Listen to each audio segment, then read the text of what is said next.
নমস্কার বন্ধুরা, রান্নার রং বাড়িতে সকল বন্ধুদের স্বাগত জানিয়ে আজকে আমি এসেছি আপনাদের সঙ্গে একটা পিঠের রেসিপি শেয়ার করব।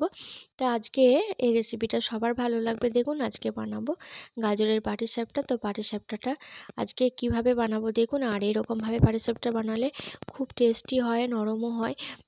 তো চলুন আজকে দেখা যাক। তো প্রথমে নিয়ে নিয়েছি গাজরটা আমি দেখুন ধুয়ে নিয়েছি, আর এবার ছাড়িয়ে নেব, খোসা ছাড়িয়ে নেবো। আর এদিকে নিয়েছি সুজি। আমি আজকে সুজি দিয়ে মানে অ্যাকচুয়ালি সুজিটা মানে মেন উপকরণ সুজি আর গাজর ধরুন। তো সুজি দিয়েই আজকে বানাবো পাটিসাপটা। তো সুজিটা আমি 2 ঘন্টা জলে ভিজিয়ে রেখেছিলাম। তারপর আমি এবার মিক্সিতে বেটে নেবো সুজি আর গাজর।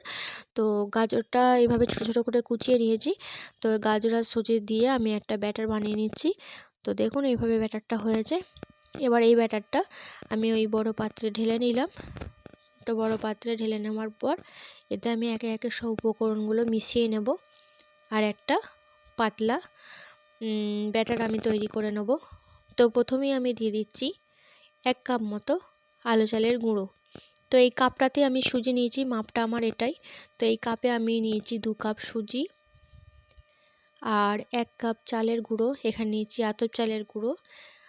এবার নেব 1 কাপ ময়দা। তো 1 কাপ ময়দা।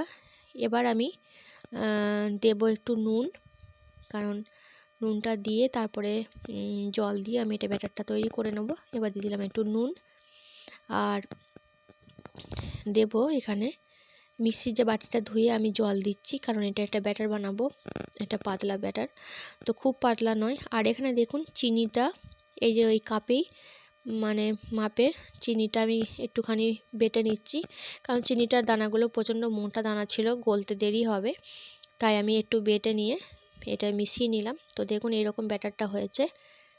তো ব্যাটারটা খুব যে শক্ত মানে টাইট তা নয়, নরম একটা ব্যাটার তৈরি করে নিতে হবে।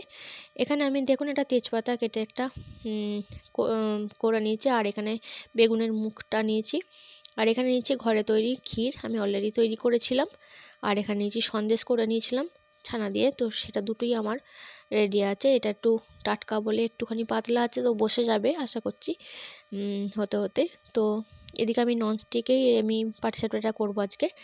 তো প্রথমেই ননস্টিকটা গরম হয়ে গেলে আমি দিয়ে দিলাম ঘি। তো ঘি, এটাতে আমি পাটিসাপটাটা পুরোটা ঘিয়ে করব।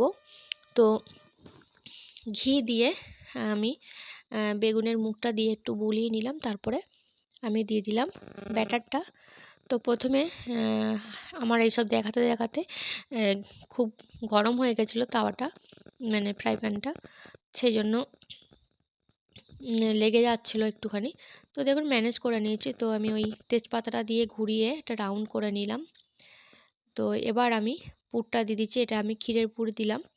তো আস্তে আস্তে এবার খুন্তিটা দিয়ে আমি দেখুন উল্টে দিচ্ছি। তো যাই হোক প্রথম এটা দেখুন খুব সুন্দর করে উঠে গেছে। তো এবার বুঝতে হবে যে প্রথমটা যখন এত ভালো করে উঠে গেল, তো আমার ব্যাটারটা ঠিকঠাক হয়ে গেছে। তো আর কিছু হতে মানে ব্যাটারের যে আর কিছু মেশাতে হবে তা নয়, সবটাই একবার ঠিকঠাক হয়ে গেছে।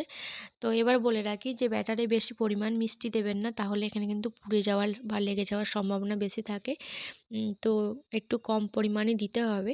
তারপরে আমি দেখুন আবার গোলা দিয়ে আবার আমি দিয়ে দিচ্ছি পুরটা। তো এইভাবে আমি পাটিসাপটাগুলো একটা একটা করে তৈরি করে নেব। আর যদি আপনাদের মনে হয় যে লেগে যাচ্ছে, তাহলে খুন্তির ডগে একটুখানি ঘি মাখিয়ে এই ব্যাটারটা এই গোলাটা মানে পাটিসাপটার এটা আস্তে আস্তে রোলটা করতে থাকবেন, তাহলে আর লেগে যাবে না। তো আমার সবকটাই দেখুন খুব সুন্দর করে উঠে যাচ্ছে, আর যে বারবার ঘিয়ের যে মানে ঘি আর বুলাতে হচ্ছে না সবসময়। তো একবার বোলালে দুটো উঠে যাচ্ছে। তো এভাবে আমি দেখুন প্রত্যেকটা দেখুন দেখাচ্ছি, যতগুলো দেখানো সম্ভব হচ্ছে। তো সব পাটিসাপটা কোটাই খুব সুন্দর করে এইভাবে উঠে যাবে চটজলদি।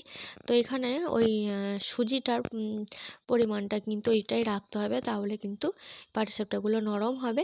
তো বন্ধুরা কেমন লাগলো অবশ্যই জানাবেন গাজরের পাটিসাপটা, আর ভালো লাগলে একটা লাইক করবেন।